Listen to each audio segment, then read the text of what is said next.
А пока одни готовятся к велопробегу, жительница столицы Анастасия Еремеева ставит рекорды, катаясь на личном автомобиле по городам России. 25 городов за 16 дней отпуска. Своим примером она доказывает, дома лучше. Наша страна огромная, и каждый для себя может открыть немало направлений для путешествий. Евгения Розова о том, как этим летом правильно составить маршрут по городам и весям нашей страны.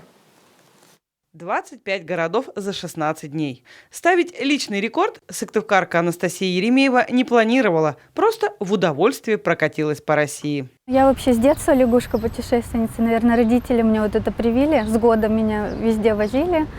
Вот, и каждый год куда-то поездки были. То есть для меня это вообще норма.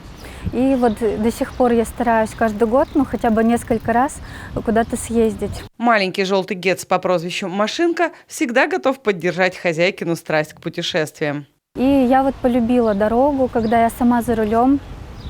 Я чувствую себя как птица в полете, за рулем несешься. Не превышая, конечно, скорости. Все в пределах допустимого. И плюсы есть от автопоездок, то, что можешь остановиться где хочешь, в любом месте. Вот понравилось. У нас семья такая творческая, все там фотографы, видео любят съемку. И вот мы где увидим красивое местечко, там необычно останавливаемся, снимаем, фотографируем. За 15 лет было много дорог и городов. 2 года назад Настя с семьей решили спуститься вниз по Волге и доехали аж до Дагестана, до самого южного города России – Дербента. Искупались в Каспийском море и с новыми силами отправились назад. Познакомились там с людьми, они нам посоветовали обратно ехать через Ингушетию, через горы. Вот. Я такая, да. И потом мне показали, когда фотографии в телефоне, что там горы, такая природа, первозданная, и облака вот прям на уровне тебя, на уровне дороги. Я такая, все, мы едем через Ингушетию. Вот. И Джиражский район там есть. Горная дорога. Я еду, наслаждаюсь. Совсем не страшно было по горной дороге ехать. В этом году Настя и ее жених решили отправиться уже вверх по Волге, к ее истокам.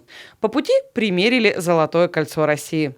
По словам Анастасии, все города кольца очень разные. Кто-то, как добрая бабушка из сказок Роу, в окошке с резными наличниками, а другие – вполне современные девушки в окружении небоскребов. Но все без исключения позволяют оживить страницы истории. Ростов Великий. Такой Кремль потрясающий, необычный. Такие купола прям воздушные. И вал, вокруг Кремля такой насыпной вал земляной.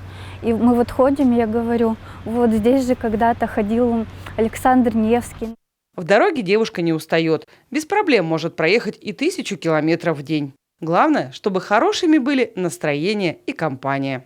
Места остановок не планировали заранее. Если раньше всегда мы планировали маршрут, заранее с жильем договаривались, искали по интернету, все, мы знали, там завтра мы приедем в тот-то город, будем жить там, в той-то гостинице или в той квартире.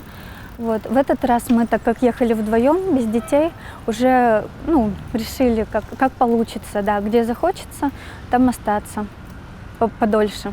Тутаев, Рыбинск, Плёс, Судиславль и Юрьев-Польский. Многие названия среднестатистический россиянин и не слышал. А между тем в нашей стране много маленьких и больших городов, достойных отпуска. Для тех, кто планирует этим летом отправиться в автопутешествие, Федеральное министерство по туризму разработало специальный портал russia.travel. Здесь готовые маршруты и масса полезных советов. А Настя Еремеева этим летом планирует показать семье красоты Карелии.